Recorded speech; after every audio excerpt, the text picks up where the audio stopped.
열방왕불 화엄경 입사의 달경계 보현행원품 40화엄경에 해당이 되죠. 11회차 서일봉입니다. 우리가 지난 시간에 광수 공양원 가운데 공양 가운데에는 법공양이 최고다라고 했어요. 그래서 법공양이 뭐냐라고 했을 때 부처님 말씀대로 수행하는 공양이고, 또 중생들을 이롭게 하는 공양이고, 또 중생을 섭수하는 공양이고, 중생의 고통을 대신 받는 공양이고, 선근을 부지런히 닦는 공양이고, 또 보살의 업을 버리지 않는 공양이고, 보리심을 버리지 않는 공양이다라고 했어요. 그래서 보리심을 버리지 않는 공양이라는 것은 오니 공하고 연기하는 깨닫는 마음을 버리지 않는 공양을 뜻하는 것이고, 이러한 법공양은 우리의 정신과 마음을 평안하게 해서 극락의 삶으로 인도하는 최고의 공양이다 하는 부분까지 살펴봤어요. 오늘은 지난 시간에 이어서요, 개성으로 한번 원문을 살펴보도록 하겠습니다. 선남자 여전 공양 무량 공덕 비법 공양 일념 공덕 헌된 백분 불급일이며 천분 불급일이며 백천 구지 나유타분 가라분 산분 유분 수분 우반이 사타분 애도역 불급일 아니나 무아미다.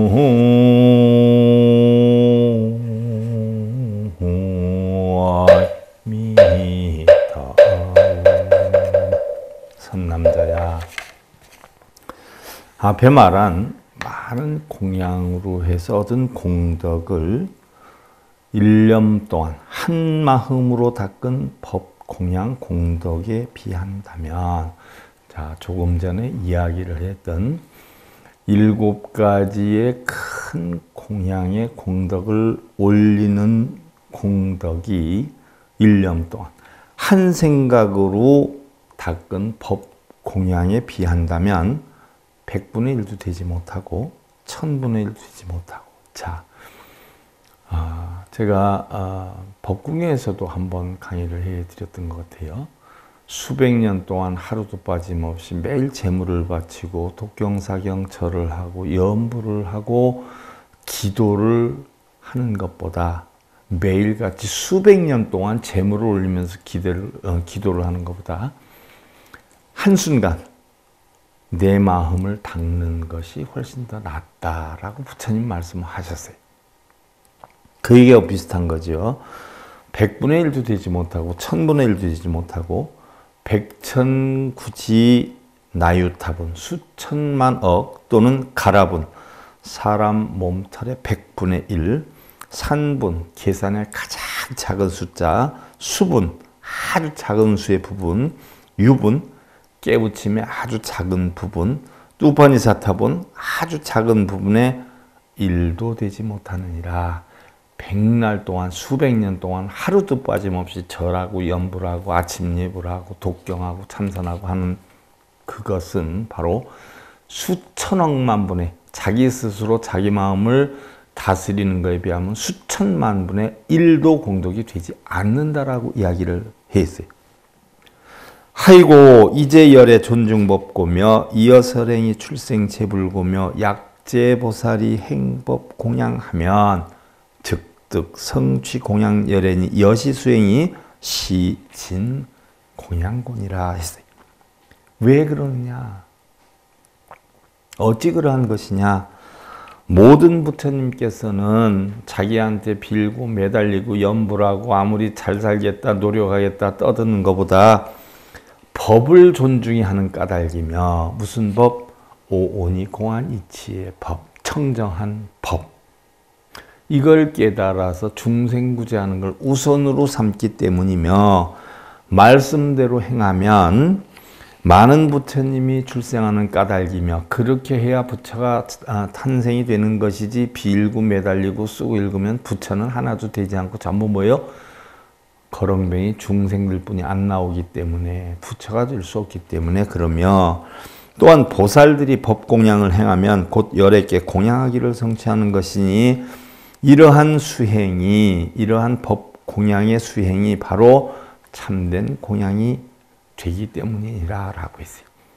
이루 형용할 수 없이 많은 공양이 있다라고 하더라도 그 모든 공양이 법공양, 바른 법을 깨우쳐서 중생을 구제하는 공양에 비유를 하면 백천구지, 천만억의 일도 공덕이 되지 않는다는 이야기죠. 그러면 물질 공양과 법 공양이 어떤 차이가 있느냐? 물질 공양은 때와 장소, 수요자와 공급자에게 한계가 있고 자칫 잘못하면 생사윤회의 빌미가 되고, 생사윤회가 된다는 것은 바로 공양이 잘못되면 육도윤회를 할 수 있는 근원이 되고 탐진치의 빌미가 되고 집착의 빌미가 되고, 또 그렇게 되면 주는 자와 받는 자가 있고 주는 물건과 받는 물건이 있으니 많고 작고 좋고 나쁨의 분별심이 생겨서 육도윤회의 근원이 되기도 하지만, 자, 우리가 세상을 살아나가는데 세 가지 어려움이 있다라고 했어요. 인생 삼난이라고 그래요. 삼난. 그럼 어떤 게 인생 삼난이냐? 첫째는 빈영난, 부영난이에요. 우리가 가난해지는 것도 힘이 들고 부자 되는 것도 힘이 들다는 이야기예요. 게으른 사람은 아무리 잘 되게 해달라고 빌어도 가난하게 살 수밖에 없고요. 부자가 되는 사람은 하나도 안 빌어도 자기 스스로 열심히 노력하기 때문에 가난하게 되기가 어렵다는 이야기예요.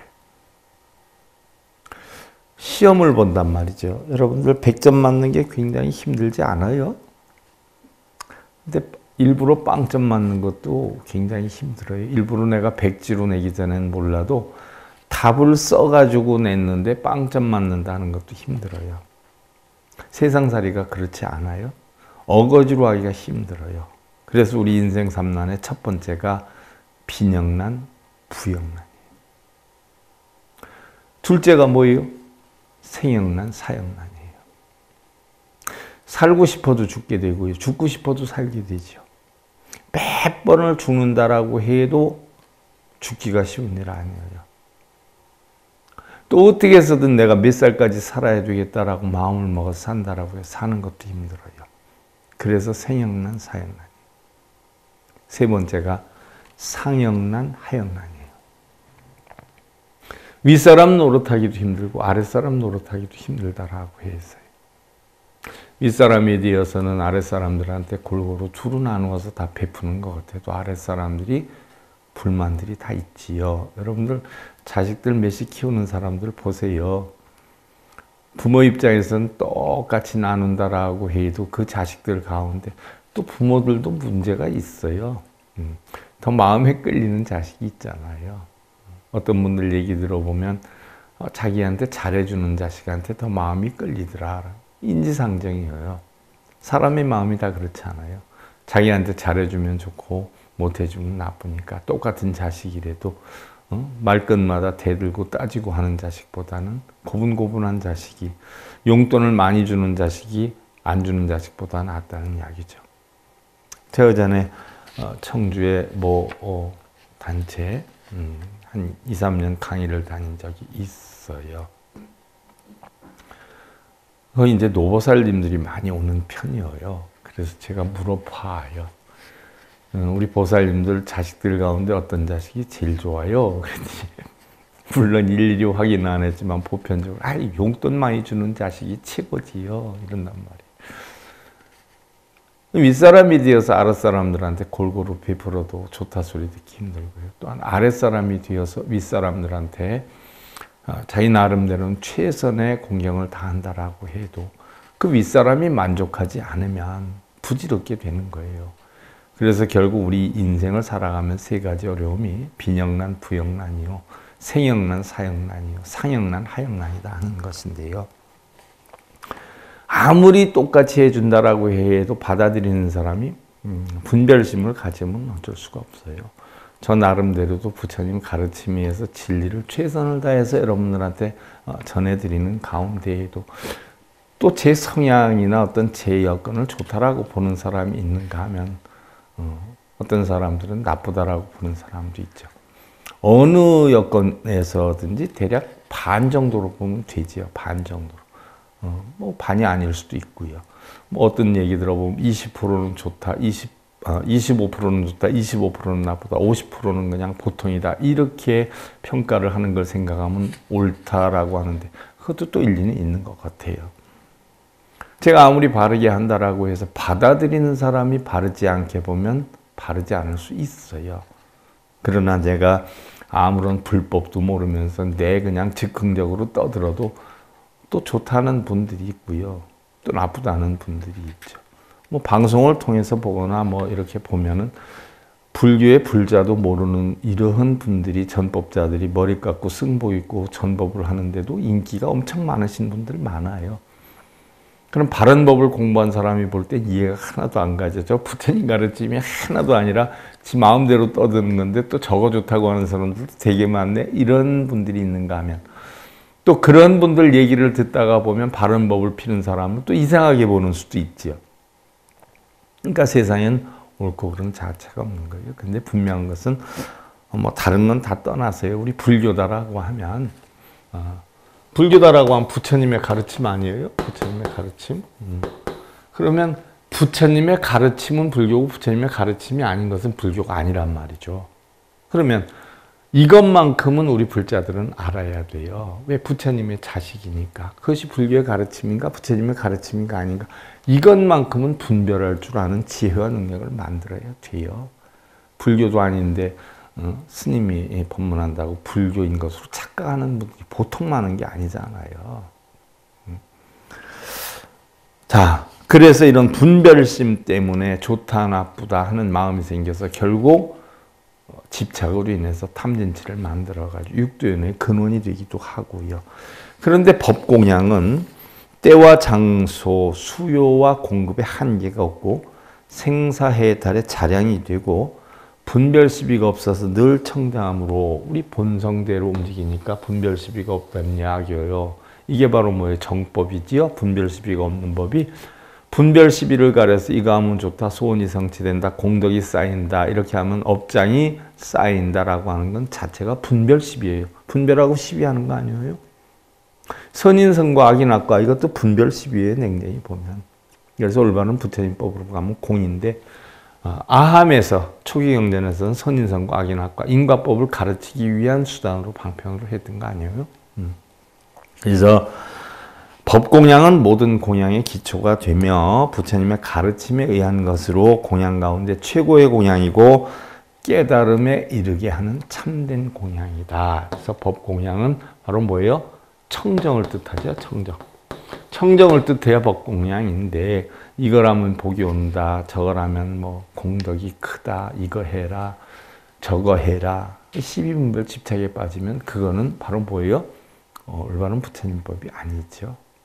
근데 여러분들은 뭐예요? 탐욕심 때문에 그거 하면 뭐 자식이 잘 되고 남편이 잘 된다니까 솔라당 빠져가지고 돈 갖다 주고 시간 없는데 맨날 새벽부터 쫓아가서 절하고 빌고 읽고 쓰고 이러고 있잖아요. 그건 청정한 법이 아니죠. 차 광대 최승 공양을 허공개진하며 중생개진하며 중생업진하며 중생번뇌진하면 아공이 내진이언이와. 자, 이 넓고 크고 가장 수승한 공덕을 청정한 법공양의 공덕을 허공계가 다 하고 중생계가 다 하고 중생의 업이 다 하고 중생의 번뇌가 다 하면 나의 공양도 다하려니와. 허공계가 다해요. 우주가 존재하는 이상은 허공계가 다할 수가 없죠. 자연의 순리가 있기 때문에. 중생계가 다해요.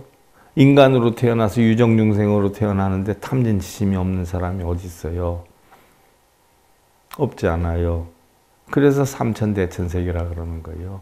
탐내고 성내고 어리석음이 각각 10천으로 해서 탐진치로 뻗어나가기 때문에 33천, 삼천대천. 우리의 탐진치의 욕망은 끝이 없다라고 해서 삼천대천세계라고 하지 않아요? 그래서 중생계가 다 한다? 중생계가 다 하려면 어떻게 돼요? 온 우주가 멸망해야 된다는 이야기죠. 유정중생이 하나도 없어야 돼요. 또 중생의 업이 다 한다? 우리는 뭐 12분별 집착에 빠져가지고 좋고 나쁨을 분별해서 좋은 건 내가 차지하려고 하고 나쁜 건 남한테 미루려고 하고 내 뜻대로 만들려고 절하고 빌고 기도하고 이 자체가 전부 뭐예요? 중생의 업이잖아요. 그러한 것이 다 할 때까지? 없어질 때까지? 언제 없어질까요? 또 중생의 번뇌가 다 하면 중생의 번뇌가 언제 다 할까요? 인간으로 태어나는 순간 뭐예요? 청정한 마음이 육군 육경을 부딪혀가지고 탐진치심으로 변한단 말이죠. 그럼 이로 인해서 번뇌가 형성해 주는데 중생의 번뇌가 언제 다 할까요? 그럼 이럴 때까지 나의 법 공양도 다 하려니 와. 그러니까 세세생생 내가 할 수 있는 데까지 나는 청정한 부처님의 진리를 깨우쳐서 전한다. 이게 올바른 법공양이란 이야기죠. 또 허공계다라고 하는 건 우리가 보편적으로 보면 허공은 범어로 아카사라고 해요. 아카사. 일체 제법이 존재하는 공간. 자, 다른 것을 막지 않고 다른 것에 막히지도 않고 물과 심의 모든 법을 받아들이는 당체이다. 그러니까 허공이다라고 이야기를 해요. 그래서 허공계는 어떻게 보면 진여의 세계를 뜻한다. 진여의 세계, 진여다. 참됨이 항상 뭐예요? 여여하다 하는 얘기 아니에요. 참됨이라는 것은 뭐예요? 청정함이 항상 여여하다. 청정함이 여여하다는 건 뭐예요? 근본은 청정해요. 구름이 끼면 청정하지 않지 않느냐라고 하지만 어떻게 돼요? 구름이 항상 있는 거 아니죠? 본래는 청정한 허공이었는데 구름이 끼는 잠시는 어떻게 돼요? 먹구름이 있는 동안 흐릴 수 있어요. 그러나 본래는 청정하단 말이죠. 그래서 우리가 이 청정한 허공을 갖다 달리 뭐라라고 금강이다 표현을 해요. 여러분들 뭐 우리나라 각 종단마다 소위경전이 금강경 안 들어가는 종단이 거의 없잖아요. 육조 해능 스님이 거기에서 깨우침을 얻었다라고 해서 금강경을 최고로 치는데요. 금강경이라고 하는 건 달리 표현하면 뭐예요? 금강이라 하는 것은 허공이에요. 허공. 허공과 같은 본성을 깨우치는 말씀이 금강경이란 말이죠. 그러면 허공과 같은 본성을 깨우치는 말씀이 금강경인데 그럼 허공이다라고 하는 것은 어떻게 돼요? 공하고 청정해요. 그럼 금강경 공부했다는 사람들 보세요. 마음이 청정해요? 나 금강경 몇 번 읽었어, 몇 번 썼어. 어떤 분들은 제가 금강경 10번을 썼는데요. 저 한 200번 썼는데요. 그럼 청정한 거예요? 금강경 썼다 하는 생각으로 집착에 빠지는 거죠. 그럼 금강경 자체는 뭐예요? 청정함을 가르치는 거예요. 700번 아니라 7000번 아니라 7만 번을 썼어도 내가 금강경 몇 번 썼어요 하는 생각이 남아있으면 그건 청정한 게 아니에요. 차라리 금강경에 대해서 아무것도 모르는 사람이 금강경 썼어 하면은 그냥 가만히 있는 사람이 수십 번, 수백 번, 수천 번 쓴 사람보다 더 청정하지 않아요? 그 사람이 올바른 금강경을 하고 있는 거예요. 금강경은 전부 비우는 거란 말이죠. 다 버리는 거예요. 허공과 같은 내 본성을 찾는 그런 말씀을 금강경이라고 하는 거죠. 그래서 빛도 없고 모양도 없고 일체 만유를 온통 휩싸고 있는 것이 허공과 같아서 허공계라고 한다. 지도론에 보면 허공계는 무량한 여러 국토를 말하는데 우리 눈에 보이는 허공을 말한다고도 했다라고 했어요. 우리 눈에 보이는 허공을 금강이라고도 한다. 허공계라고도 한다라고 했어요. 자, 유정세가 아니라 하면 욕심의 세계인 욕계, 물질의 세계인 색계, 또 정신의 세계인 무색계로 구분이 되고 달리 탐진치의 세계라고도 하는데 자, 욕계, 색계, 무색계, 탐진치의 세계여요. 우리는 뭐 수도 없이 제가 우리 불자님들한테는 여러 번 말씀을 드렸던 것이기도 해요. 결국 욕계, 색계, 무색계 아니에요? 욕계 6천으로 돼 있고 색계 18천으로 돼 있고 무색계 4천으로 돼 있는데 욕계는 탐욕의 세계고요. 색계는 성냄의 세계란 말이죠. 무색계는 어리석음의 세계예요. 그러면 어떻게 돼요? 탐욕의 세계에선 바로 왜 누가 탐욕을 일으켜요? 육근이 탐욕을 일으켜요. 그러면 탐욕을 일으켜가지고 어떻게 돼요? 자기 뜻대로 한다니까 화가 나요? 뭘 보고 만들어요? 색성량 미촉법이라는 대상물을 보고 만들어요. 육근이 육경을 붙여서 일어나는 마음이 바로 어리석은 무색계예요. 그래서 36번뇌가 일어나죠. 곱하기 또 좋다 나쁘다 평등하다 하면 108번뇌가 나오죠. 이 108번뇌가 있는 곳이 무색계이기도 하고 이것을 말끔히 정리해서 공으로 만드는 곳이 무색계이기도 해요. 그래서 무색계 사천 가운데는 공으로 만들어가지고 비상, 비비상태 천이다라고 하죠. 상이 없고 비비상, 상이 없는 것도 아닌 세계.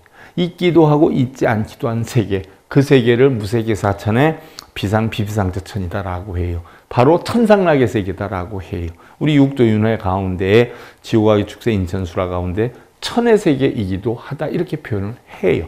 어떻게 됐든 무색계 사천에 있어서 결국은 우리가 천상에 있고 수라에 있고 인간이 있고 축생, 악이 지옥에 있다라고 하더라도 결국은 천상의 세계에 있다라고 하더라도 천상의 세계라도 육조윤회를 해야 안 해요? 한단 말이죠. 지금은 비상, 비비상처의 영향을 만들어서 십선업을 쌓아서 평안함을 이루지만 또 속상한 인연이 되면 어떻게 돼요?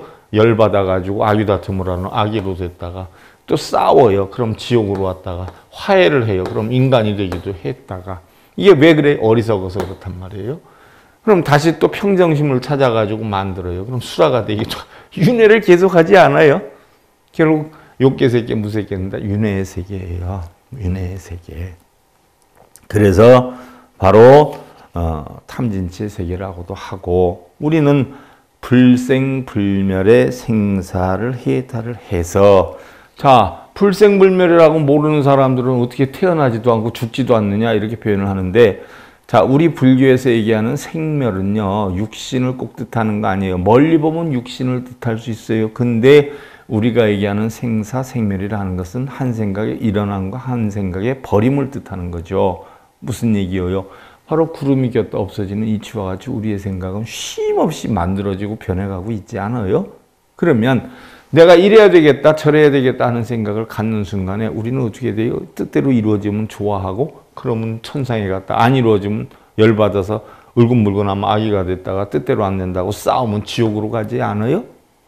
바로 그러한 한 생각이 일어남으로 인해서 육도윤회를 하는 근원이 되기도 해요. 그래서 한 생각의 일어남도 멸함도 없는 그 세계를 우리는 불생불멸의 세계 또는 생사를 해탈한다 이렇게 표현을 하는 거예요. 그래서 중생들은 바로 생멸, 생사를 벗어나지 못하기 때문에 맨날 끌탕을 죽이고 아우성을 치고 고민을 하고 집착에 빠져서 자기 뜻대로 하려고 하는 역량이 형성이 된다는 이야기죠. 그래서 바로 이러한 중생심을 벗어나서 무여열반의 세계로 이르러야 한다라고 했어요. 무여열반. 열반은 두 가지가 있죠. 유여열반과 무여열반이 있어요. 유여열반은 뭐예요? 아직 찌꺼기가 있어요. 속상함이 있는데 내가 참아야 되겠다. 싸움은 뭐 좋은 일이 있겠어. 속상해도 참아야지. 하면 한쪽 구석에 찌꺼기가 있지 않아요. 이게 유여열반이에요. 유여. 남음이 있는 거. 근데 완전히 다 잊어먹어버리는 거예요. 완전히 다 잊어먹어서 뭐예요? 여여함만 생겨요. 그걸 갖다 우리는 뭐예요? 무여열반이라고 그래요. 무여열반. 그래서 우리는 무여열반의 세계로 이르러야 한다는 이야기예요. 이 허공계와 내지 번뇌 불가진고로 아차공양도 영무유진하야 염념상속하고 무유간단하야 신어의 업의 무유피엄이니라 그랬어요.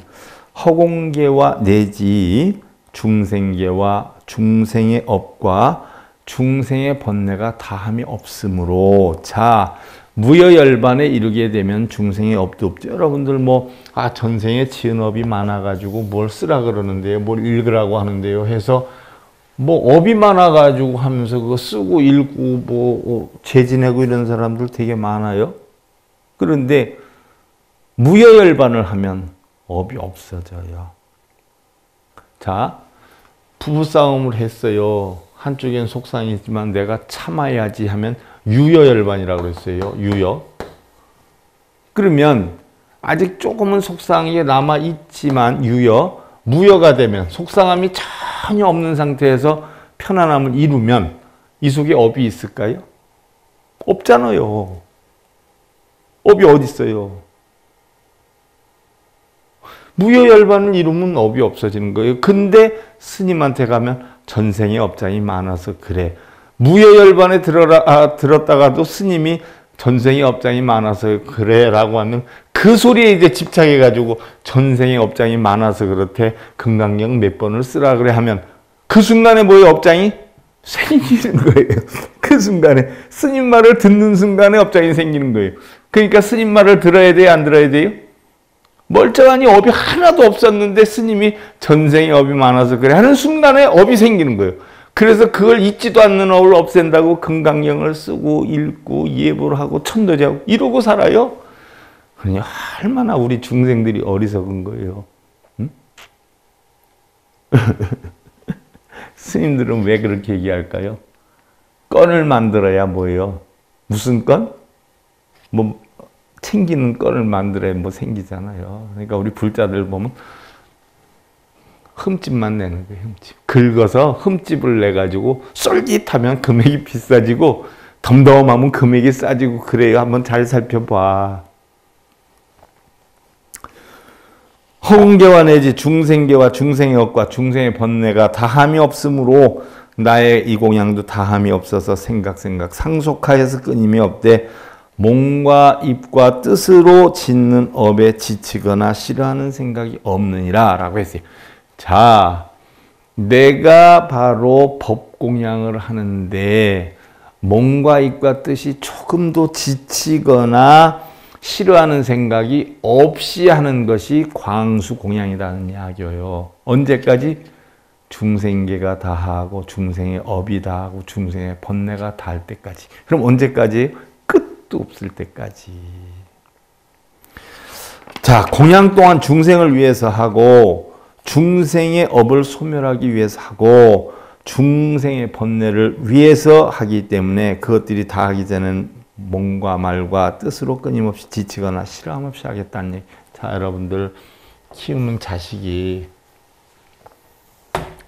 몸이 아파서 병원에를 갔어요. 그러면 치료를 하려고 하면 한 2년이 걸린다라고 해요. 그럼 엄마 아버지가 힘들다고 1년만 딱 치료하게 하고 퇴원시키나요? 병이 남아있는데? 그건 아닐 거예요. 부모가 외동자식을 사랑하는 마음과 같이 사랑과 배려를 하는 것을 부처님은 자비심이라고 했어요. 자비심. 그럼 무슨 일이 있어도 2년 동안 다 치유를 받게 할 거예요. 아니면 또 1년이 플러스 된다라고 해도 또 치유를 받게 할 거예요. 물론 힘이 들고 어렵겠지만 자식 사랑하는 마음이 힘들고 어려운 생각보다 크기 때문에 바로 그 얘기예요. 모든 부처님께 광수공양을 한다라고 했어요. 모든 부처님께. 그러면 실질적으로 부처는 누구를 뜻하느냐? 일체 중생 시류불성이에요. 불성이 없는 유정중생은 없어요. 다 있어요. 그럼 모든 것이 다 부처예요. 그 중에서도 가장 가까운 부처가 뭐예요? 남편 부처, 아내 부처, 자식 부처, 가족 부처예요. 모든 부처에게 광수공양을 한다라고 했어요. 끝없이. 그러면 바로 가족들이나 자식이 아플 때 그걸 치유하기 위해서 싫어하는 마음 없이 끊임없이 하겠다라고 했어요. 그러면 봐. 우리가 광수공양을 하는 것도 누구를 위해서 하느냐? 중생을 위해서예요. 중생의 업을 소멸시키기 위해서 해요. 중생의 번뇌를 없애주기 위해서 해요. 그게 부처님의 올바른 가르침이에요. 멀쩡하니 집안이 조금 어렵다라고 해서 절에 갔는데 전생이 업장이 많으니까 천도제 해. 그러면 가지고 있는 건 요만큼이었는데 스님한테 가서 천도제 해 하니까 이제 몇백만 원, 몇천만 원 들어가야 되니까 이만큼 걱정거리가 더 커졌어요. 천도제를 해야 하는 스님이 중생을 위해서 하라고 했을까요? 스님의 주머니를 생각해서 했을까요? 이걸 잘 살펴봐야 돼요. 불사를 하면 공덕이 많아. 그러니까 불사를 해. 힘들어도 불사를 하면 돈이 그만큼 다 생겨. 라고 했어요. 그럼 이 중생을 위해서 했을까요? 스님의 주머니를 생각해서 했을까요? 이걸 여러분들이 가늠할 줄 알아야 돼요. 그래서 우리 불교에서는 바로 모든 역량이 누구를 위해서요? 중생을 위해서요. 법공양도 중생을 위해서요. 부처님 진리도 중생이 편안하게 하기 위해서 하는 거고, 중생의 업장을 소멸시키기 위해서 하는 거고, 중생의 번뇌를 없애주기 위해서 하는 거예요. 그럼 부처님이 이 세상에 오신 뜻이 뭐예요? 열애의 지견을 열어 보여주기 위해서 오셨다라고 했어요. 열애의 지견을 열어 보여주시기 위해서 왔다라고 하는 것은 바꿔서 얘기하면 고통받는 중생들에게 고통받지 않는 방법을 가르쳐 주기 위해서 세상에 오셨다라고 했어요. 그러면 그러한 부처님을 가르침을 받는 수행자들이 불자들한테 부처님하고 똑같은 방편을 써야 돼요? 아니면 부처님의 가르침과 정반대의 방편을 써야 될까요? 부처님 중생들한테 다 베풀으라 그랬는데 방편이라고 하고 자기 주머니를 챙기기 위해서 천도제를 시키고 기도입제를 시키고 이런 분들이 적지 않아요. 중생들한테 얘기 한마디를 해도 어떻게 하면 흠집을 내서 좀 많이 놀래켜가지고 더 많이 돈이 나오게끔 하나, 이런 분들도 적지 않아요. 물론 다 그런 건 아니겠죠. 하긴 뭐 나쁘게 보려고 그러면 한없이 나쁘게 보는 거고, 좋게 보려고 그러면 한없이 좋게 볼 수도 있겠지만, 여러분들이 스스로 판단할 일이에요. 잘 살펴보세요. 여러분들한테 이거 하세요, 저거 하세요 하는데, 과연 여러분들을 위해서 하는 건지, 스님들의 주머니를 생각해서 하는 건지, 잘 가늠할 줄 알아야 돼요. 바로 광수공양도 중생의 고통을 없애고 번뇌를 없애고 업장을 소멸하기 위해서 하라라고 했어요. 그러면 자식이 핸드폰을 갖고 싶어해요. 요즘 새로 나온 핸드폰을. 그러면 부모가 된 입장에서 내가 그 핸드폰 사줄 테니까 네가 엄마 아버지 말을 몇 달 동안 이렇게 들어. 그러면 핸드폰을 사주는 게 목적이에요. 핸드폰을 사주기로 해가지고 자기 뜻대로 만들려고 하는 게 목적이에요. 고통받는 중생에게 남편이 싫지 그랬어요. 요즘같이 어려운 시기에. 그럼 돈 못 벌어 온다고, 남자가 무능하다고 욕하는 게 아내의 도리겠어요. 힘들어도 용기를 내고, 누구나 다 힘드니까 저도 노력할 테니까 당신도 가장답게, 남편답게, 누구 아빠처럼, 내 남편처럼 훌륭한 모습을 보여주세요. 용기를 불러 일으켜주는 게 광수공양이겠어. 아이고 생긴 거 하고 내가 그럴 줄 알았어. 돈도 못 버는 주제에 왜 날 보러 만나자고 하고 나한테 살자라고 했어. 따지는 것이 광수공양이겠어요. 잘 가늠해야 돼. 그래서 광수공양이라는 것은 이루 형용할 수 없는 여러 가지 물질 공양도 공양이지만 가장 큰 공양은 법공양이다라고 했어요. 바로 중생을 위해서, 가족 부처님을 위해서, 대중들을 위해서 한없이 끝없이 지치거나 싫어하는 마음 없이 공양을 올리겠다. 무슨 공양? 법공양을 올리겠다 하는 것이 광수공양에 해당이 된다 하는 거 잘 아시고, 다음 시간에 우리가 참제업장원에 대해서 살펴보기로 하고요. 오늘 대방광불 화엄경 이프사의 달경계 제11회차 보현의 원품 서일봉이었습니다. 감사드립니다.